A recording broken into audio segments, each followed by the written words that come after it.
I turned 30 in America on a quiet Sunday in Chicago, in the little brick house I bought with a down payment of $38,000 and a lot of courage. The house sits on a corner lot with a narrow front lawn and a red door that I painted myself. The wood floors creak when the heat kicks on, like the place has its own old song. I spent the morning sweeping, watering a stubborn fern, and frosting a small vanilla cake I made in a dented pan. I set one candle in the middle because 30 felt like one clear thing, not 30 loud ones. I poured coffee into my chipped mug, the one that says, yes, and in flaking gold letters. The sky over the city was pale and windy. A gull swung low, looking both lost and sure. I thought about taking the train downtown later and walking by the lake, but first I sat at my kitchen table and opened Instagram.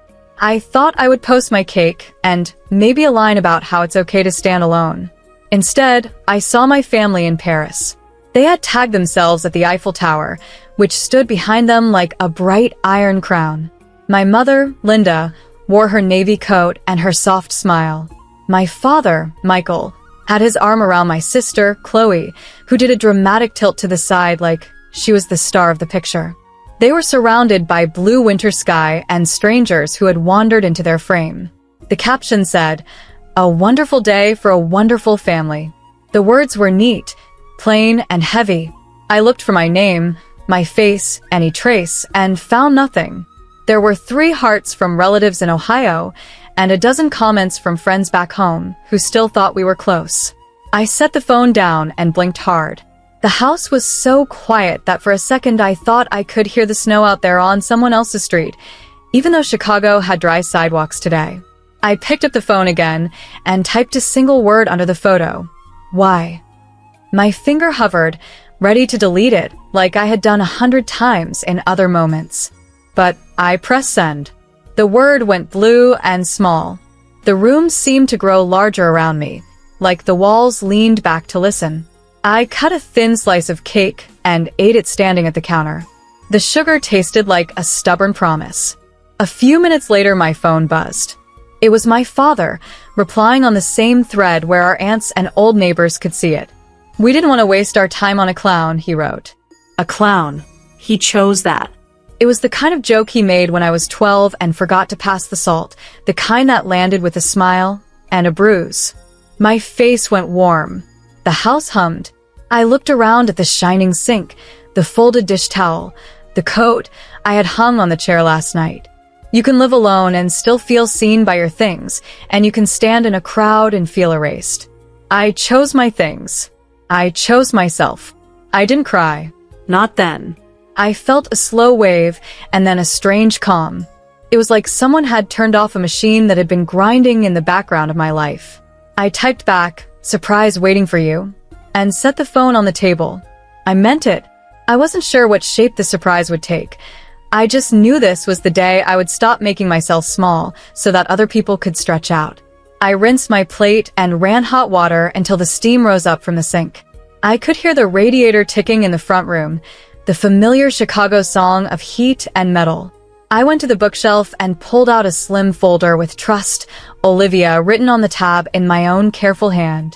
Inside were papers I had never spoken about outside a few people who had earned the right to know, a letter from my grandmother, Margaret, who raised me on stories about clear choices and good bread, a copy of the deed for this house, and documents for the Blake Family Trust. The trust had numbers and dates that made my head swim when I first inherited it, but I learned to read it the way you learn a new city, street by street, and then all at once. My grandmother had believed in love and in boundaries, both of which she considered a form of care. She set up the trust long before this decade, with a clause that said distributions could be paused if the named beneficiaries caused serious harm or public humiliation to the trustee. When I was 22 and crying in a tiny New York sublet because someone had written a rotten comment on a picture I loved, my grandmother told me, "We don't pay for our own bruises." She didn't mean money alone. She meant attention, time, breath. Still, in dollars, the trust had paid part of my parents' mortgage, $1, $500 a month, and it had covered the last of Chloe's grad school costs, $6,000 in one careful wire. I had never said no. I had only said next time, and okay, and I'll see what I can do. Now I held the papers and felt their simple weight. Words can be heavy and also kind. There is another truth, which I say now in clear daylight. 2 months ago, I set up a separate emergency card for my parents with a $2,000 limit to help when the car broke down or the roof leaked. It felt right at the time, like I was laying an extra blanket on a couch where someone might fall asleep. I tucked the card away in a drawer at their house with a small note. Please call me before you use this. I do not know if they used that card for their trip to France. I do know the post said wonderful family and I wasn't in it. I pressed my palm to the folder and breathed. Not every gift is grace when it keeps the giver on the floor. I called Nora, my lawyer in Chicago, who has bright eyes and a voice like a metronome. Nora, I said, I need to document something that happened online. She listened as I read the caption and the comment in a steady voice that surprised me, then asked me to text screenshots. I did. She was quiet for a moment, the way good people are, before they give you the true thing. This meets the clause, she said. If you'd like to pause distributions for review, you can do it today. We give them up to 2 weeks to respond. If they repair, we can consider next steps. I thanked her. My hand shook a little when I hung up, not with fear but with relief. Relief can make you tremble, too. Next, I called Ethan, my friend in New York who knows buildings like some people know songs. He once found me a $1,100 sublet in Brooklyn that was almost perfect except for a radiator that hissed like a snake. Ethan, I said, if I rent the spare room in my house in Chicago, what's fair? He did fast math and said, $100 to $1,300 depending on light and closets, maybe more if you include utilities. I told him about the afternoon sun that falls through the west window like a warm hand, and he laughed. Then you can ask $1,200 and hold your ground, he said. America loves a room with light. I felt something unclench in my chest. Light is a plan. A number is a plan. A door that shuts and opens is a plan. I opened a fresh document on my laptop and typed a clean, simple notice to my parents and my sister. As trustee, I was pausing distributions for review due to public humiliation on my 30th birthday.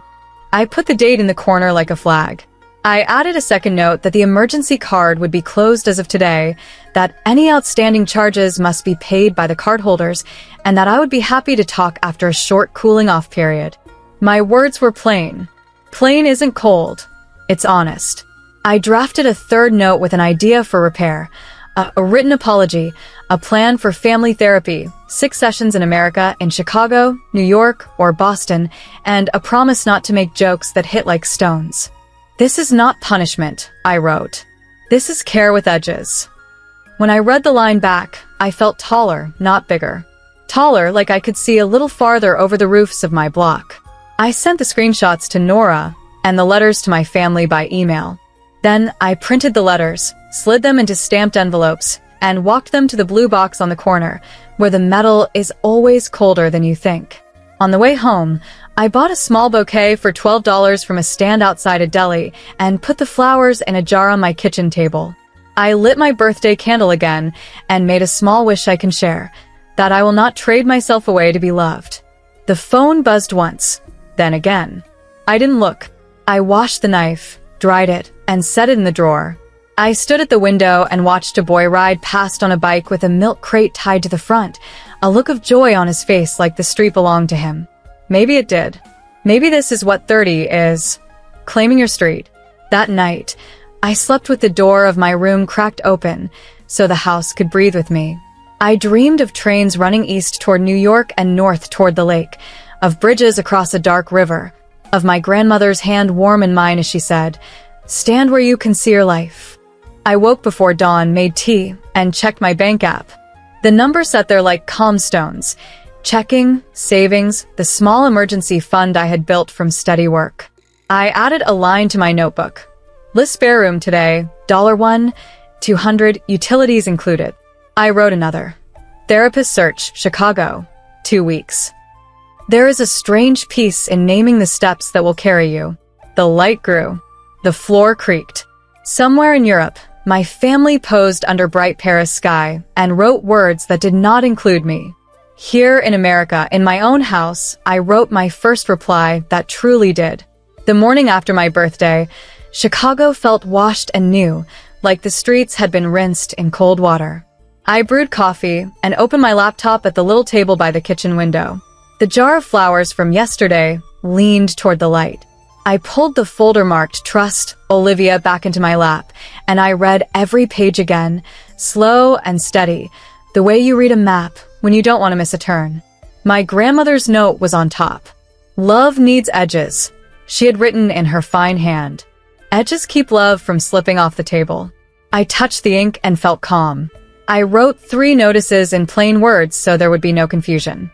The first said I was pausing trust payments to my parents, Linda and Michael, and to my sister, Chloe, for review after public harm done to me on my 30th birthday.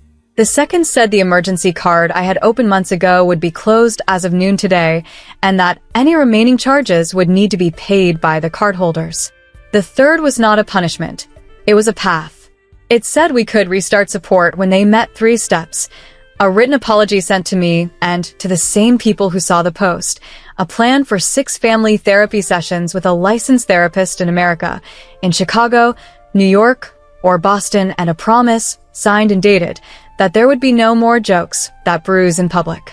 I kept the money details simple. The trust could resume at $1,500 a month toward their mortgage and up to £400 per quarter for any true school costs that came up for Chloe if she needed to finish a certificate. I chose £400 just to remind myself I could speak more than one kind of number and still keep the line straight. Before I sent anything, I called my lawyer, Nora, to read the notices aloud. She listened without a sound, then said, "These are clear, kind, and firm. Send them." Next, I called my friend Ethan in New York and told him I planned to list the spare room for $1,200, utilities included, no pets, no smoking. "Post good photos," he said. "Open the blinds. Put a bowl of green apples on the table. America loves a room that looks like a fresh start." I laughed, thanked him, and opened the blinds. I emailed the notices to my parents and to Chloe, then printed them and walked to the blue mailbox on the corner to send the hard copies. The air bit my cheeks, the way February air does in this city, but the walk helped. When I came back, I wiped the kitchen counters until they shone, slid a bowl of bright apples into the center, and took pictures of the room. Sun poured across the wood floor like a promise I could keep. I wrote a short listing that said, "Quiet room in a brick house, kind landlord, $1,200 near the train." I pressed post and felt my shoulders drop. By lunch, my father had replied to my email with one line, "This is cruel and unnecessary." I read it twice and answered, "I'm sorry you feel that way. The path forward is in the letter." I did not open Instagram. I did not check who liked what. I cut a slice of the plain cake, made tea, and let the house be my steady friend. My phone rang again. It was Mom, voice small. "Olivia," she said, "we land from Europe on Sunday. We can talk then." I kept my voice even. "We can talk," I said. "The letters stand." There was a long breath like wind. Then the line went quiet. That afternoon, I met with Nora in her office near the river. We sat at a round table with a legal pad between us. She wrote down dates and numbers and nodded. "We'll timestamp everything," she said. "If they choose to repair, great. If they don't, we'll hold the pause until they're ready." I thanked her and walked home by the water. The city looked like a grid of clean choices. I liked the feel of my boots on the path, steady and sure. Back at the house, I checked my email. A nurse named Emily had written about the room. She worked nights at a hospital and needed a calm place to sleep during the day. "I can pay the deposit tomorrow," she wrote. "I have first and last month's rent in dollar ready." Her note was simple and warm. I smiled at the screen. I wrote back, "Come by at 10 a.m. I'll make coffee." Evening came early. I set my phone face down, balanced my checkbook like a quiet ritual, and penciled a new budget that held me. Mortgage, heat, groceries, a small line for joy, a small line for savings. I added therapy search in the margin for myself, 2, because edges keep love on the table, and I wanted my own love to stay. When the lights of Chicago began to glow, I stood at the front window and watched a bus side to a stop on the corner. The driver waved a child across the street. The wind caught the red door and tugged, but it did not open. My house liked its hinges. So did I. I went to bed early and dreamed of trains running east toward New York, of a wooden bridge in Boston, of a wide road that said, without sound, keep going. In the dream, my grandmother walked beside me. She did not give me money. She gave me a list and a smile. I woke with both. 2 days after I mailed the notices, the house steadied itself around me, like a friend squaring its shoulders. Morning light slid across the wood floor, and I brewed coffee strong enough to stand a spoon in.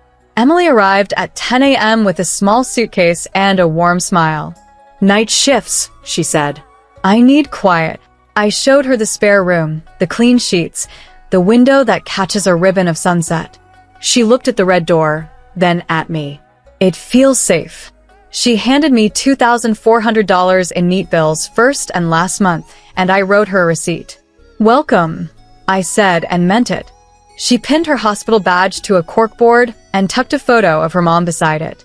That small altar of ordinary life made the room ours. By noon, 2 emails landed. One was from the bank. A cluster of charges tried to hit the emergency card. Hotel add-ons, a fancy dinner, a gift shop in Europe, and failed. The other was from Michael. You're ruining us. I breathed, counted to 5, and wrote back, I'm not ruining you. I'm refusing to fund harm. The path is clear. Linda sent a softer note asking if we could call it even. I answered with plain kindness. We can repair. See the steps. Chloe posted a sideways comment on social media. I didn't look. Instead, I washed the breakfast cups and wiped the counter until it shone like a promise kept. That evening, Nora called from downtown Chicago.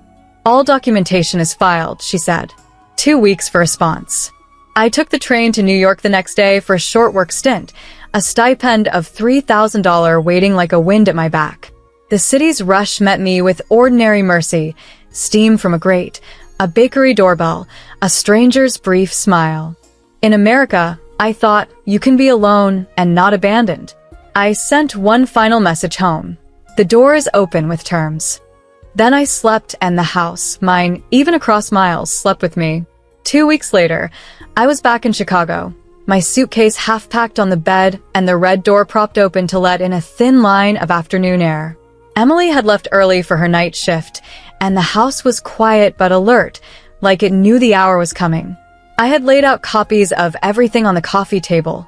My letters, Nora's notes, a short plan printed in large type, so there would be no confusion. I brewed coffee, set out 3 plain cups, and waited. The bell rang. I knew their footsteps before I saw their faces. Chloe's fast, sharp steps, Mom's soft pause, Dad's heavy heel. I held the door with my hand and my hip, not blocking it, not opening it all the way. Chloe pushed to the threshold and stopped, eyes bright with anger. You froze the money, she shouted. Do you know what you've done? Mom's voice came next, shaky and sore. Olivia, please, she said. We just wanted a nice trip. We didn't think. Tears slid down her face. This is too much. Dad stood a step back, jaw set. He tried to look past me into the living room, as if he could walk through the past to reach the sofa where we used to watch ball games. We're family, he said, the words breaking in the middle. We're family, please. I kept my voice low and clear. I sent the plan. We can fix this, but I won't fund harm. I pointed to the coffee table. It's all in print. Simple steps. A written apology sent to me and to the same people who saw the post. 6 sessions of family therapy in America, Chicago, New York, or Boston. Sign promise. No more jokes that bruise in public. When those are done, the trust can restart at $1,500 a month for your mortgage, plus up to £400 each quarter if Chloe needs school costs. That is fair. That is measured. That is love with edges. Chloe threw up her hands. You're punishing us. Over words on a screen. Words are actions, I said. You used yours in Europe. I'm using mine here. Mom pressed her fingers to her eyes. I can write a letter, she whispered. Today. I will. I didn't see how it would land on you. I see it now. Dad cleared his throat. Therapy, he asked, like the word was a hard stone. All of us. All of us, I said. Paid by the trust. It's an investment, not a fine. He stared at the red door. For a long moment, he said nothing. Then his shoulders sank. I was trying to be funny, he said. I was cruel. Chloe leaned against the rail. It was a trip, she muttered, smaller now. We wanted a break. You had one, I said. I am taking one now from being the family wallet and the clown. Both are closed. Thunder on a dry day would have felt less strange than the silence that followed. The city noises came forward. The bus brake at the corner, a dog collar chiming, wind tapping the flag down the block. The house did not lean or sway. It held. So did I. Come in, I said at last, nudging the door a little wider, to sit and read the plan, not to fight. They crossed the threshold like people stepping onto a bridge they did not trust yet.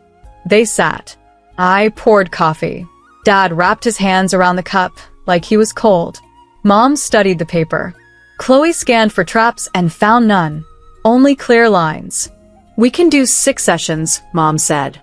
Chicago is best. Sundays at 3. Works, I said. Nora will file the schedule. Dad nodded once. I'll write tonight, he said.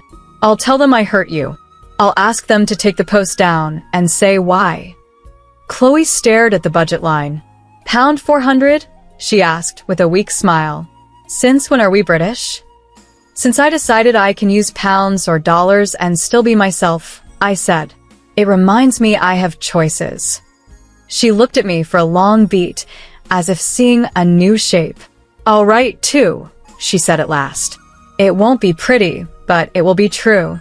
We talked like that, short, honest lines that did not try to win, only to name the road. When they stood to leave, Dad paused by the red door. I'm sorry, he said, not dramatic, not loud. And thank you for the path. Use it, I said. That's the thanks. They stepped onto the porch. Mom turned back and touched my cheek, a soft brush like a note. 2 hours later, emails arrived. Dad's apology. 3 plain paragraphs. Mom's, longer and warm. Chloe's, rough but real. I saved them in a new folder called Repairs. That night, I locked the red door and walked the rooms, the way you walk a garden after a storm. Nothing was broken. The house held steady. My life did, too. I put the printed plan back in the folder and slid it into the drawer. I wrote to Nora. They agreed.